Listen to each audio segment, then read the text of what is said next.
कृष्णा। आज मैं आपको शीतला सप्तमी की कहानी सुना रही हूँ। यह त्यौहार होली के 7-8 दिन बाद अर्थात चैत्र कृष्ण पक्ष में सप्तमी या अष्टमी तिथि को मनाया जाता है या प्रथम सोमवार या बृहस्पतिवार को मनाया जाता है। इस दिन शीतला माता की पूजा की जाती है और इस दिन एक दिन पहले भोजन बनाया जाता है। बासी भोजन यानी बासी भोजन खाते हैं तो इस त्यौहार को बासोड़ा भी कहते हैं। बासोड़ा के एक दिन पहले गुड़, चीनी का मीठा भात आदि मीठी चीज़ें बनानी चाहिए और माता जी को भोग लगाना चाहिए। कोई मोट बाजरा भिगोकर तथा रसोई की दीवार धोकर हाथ सहित 5 उंगली घी में डुबोकर एक छापा लगाना चाहिए। रोली चावल चढ़ाकर शीतला माता की पूजा करनी चाहिए और गीत भी गाना चाहिए। बासोड़ा के दिन प्रातः एक रात का बना हुआ भोजन एक थाली में भात, रोटी, दही, चीनी, जल का गिलास, रोली चावल, अक्षत, मूंग की दाल का छिलका, हल्दी, धूप बत्ती, एक बड़कुल्ला की माला जो होली के दिन मालाएं बनाई थी उनमें से मोट बाजरा आदि सब सामान रख लेना चाहिए और शीतला माता की पूजा करने के लिए जाना चाहिए और उस सामान को घर के सभी प्राणियों को छुआ कर शीतला माता पर चढ़ाना चाहिए और सबकी कुशलता की प्रार्थना करनी चाहिए माता जी से। और यदि किसी घर के सब व्यक्ति शीतला माँ की पूजा करने जाते हों तो स्त्रियाँ शीतला माता के गीत भी गाती जाए पूजन करने के लिए जाए। तब यदि किसी के यहाँ कुंडारा भरता हो तो वे एक बड़ा कुंडारा और 10 छोटे कुंडारे मंगा लेवे। एक कुंडारा में रबड़ी, एक में भात, एक में रसगुल्ला, एक में बाजरा, एक में हल्दी पीस कर रख देवे और एक में इच्छा अनुसार पैसे रख लेवे। फिर सब कुंडारे बड़े कुंडारों में रख लेवे, उनकी हल्दी से पूजा कर लेवे। फिर सबके हल्दी से टीका काट लेवे। इसके बाद एक फूल माला सब कुंडारे और समस्त पूजा सामग्री आदि शीतला माता पर ले जाकर चढ़ा देवे। कुंडारा का पूजन करने के बाद कहानी सुन लेवे या पढ़ लेवे। तो चलिए सुनते हैं शीतला माता की कहानी। एक गांव में एक बुढ़िया रहती थी। वह बासेड़े यानी शीतला सप्तमी के दिन शीतला माता की पूजा करती थी और एक दिन पहले बनी हुई ठंडी रोटी और ठंडा भोजन खाती थी। उस दिन गर्म भोजन नहीं खाती थी। उसके गांव में और कोई भी शीतला माता को नहीं पूछता था और न ही ठंडा भोजन कोई खाता था।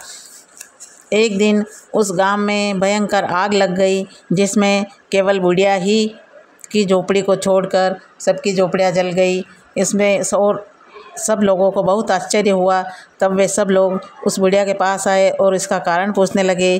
तब बुढ़िया बोली कि मैं तो बासेड़े यानी शीतला सप्तमी के दिन एक दिन पहले भोजन बना के ठंडी रोटी खाती हूँ और शीतला माता की पूजा करती हूँ। तुम लोग ये काम नहीं करते इसलिए तुम्हारी झोपड़ियाँ जल गई और मेरी झोपड़ी बच गई।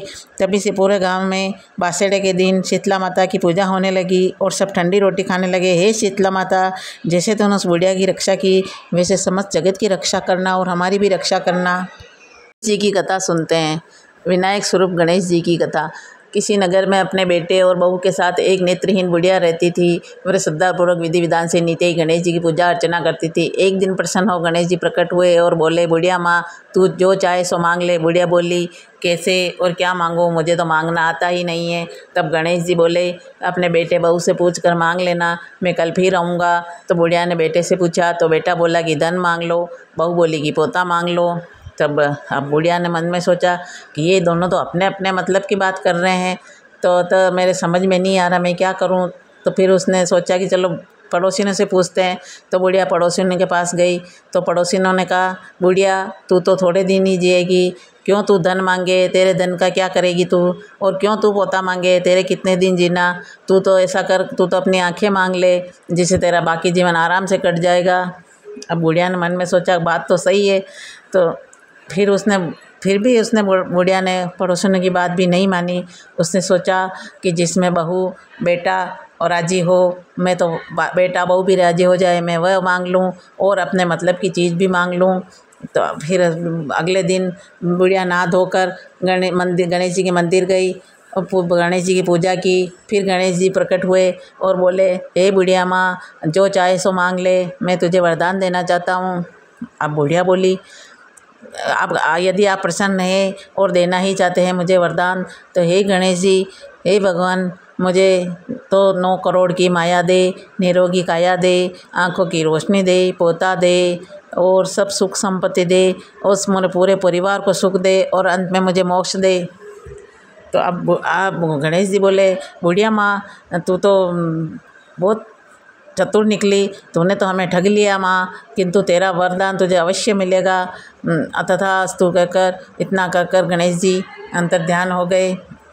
अब बुढ़िया को जब घर आई बुढ़िया, तो बुढ़िया को उसके वरदान के अनुसार सब कुछ मिल गए।